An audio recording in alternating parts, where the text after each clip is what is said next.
He sounds like DaBaby, dresses like a Gen Z gangster cowboy, and raps about his struggles, life, and of course, his millions in the bank. When I walk through the rain in the kitchen whipping chicken kind of bread like kind. A lot of people think he has the sickest flow in the music industry right now, and that he is becoming the new voice of Texas rap. It doesn't look like they're capping because his music keeps racking up millions of plays across different streaming platforms. He first caught the attention of everyone when he made a video rapping with a chicken. Kind bulletproof white Cadillac riding in the tank. At first, people thought this was a skit or TikTok challenge, so many influencers recreated the video, but little did they know that this was his unique way of standing out. But life hasn't always been happy and rosy for this guy. In fact, his story would shock you. His name is Virgil Rene Gazca, but the internet knows him as That Mexican OT, and also as the dude who wore underwear to an interview. He is effortlessly hilarious, and his laughter would make you giggle.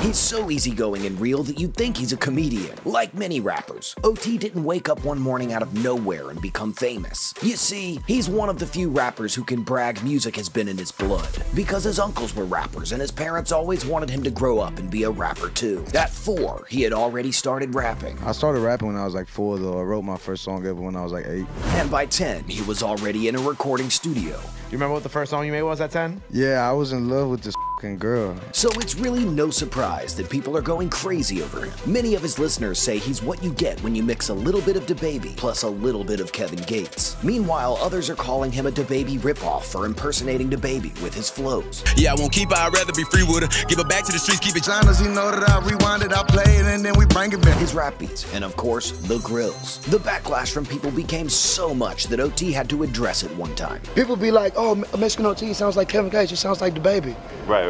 Maybe my tone, but their delivery ain't f***ing with it. I feel like Megan Stallion delivery closer to my delivery. However, this amount of hate is expected, especially from someone like OT, whose rise to fame has been pretty interesting. You see, aside from his chart-topping music, OT is also pretty famous for saying completely unhinged things on podcasts. I was shit on the side of the road one time.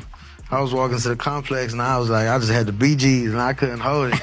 And this shit, took my shirt off, wiped my ass, went right back. And in one of these podcasts, he confirmed the alleged accusations of his drug use. And many people were quick to blame his rap voice on the substances he takes. Compared to what he sounds like now, this is what OT's voice used to sound like before the fame, drugs, and money. Got white on my shoes, got bleach on my got that black on my shirt. If you talk to me slick, then I kick it where it hurt. Hit me get a beat, I'ma kill it with some bars. However, he is currently rated as one of the best Mexican rappers in the industry today, thanks to his hit song Johnny Dang, and his parents for always believing in him. You see, growing up, OT was everything but school smart, and in first grade he failed almost all his classes. When his teacher called to report his poor academic performance to his mom, she bluntly told the teacher, That school, my son gonna be a rapper. OT's dad, on the other hand, would wake him up in the middle of the night to do a live rap performance and freestyle while they cheered him on. Years later, this rigorous training would turn out to be a little stepping stone to what has made OT the rapper he is today. However, this recent news of drug use is leading us to ask the big question: will OT replace DaBaby like some of his fans think? Or the hype about his music subside and he will eventually be a flop? Well, only time will tell.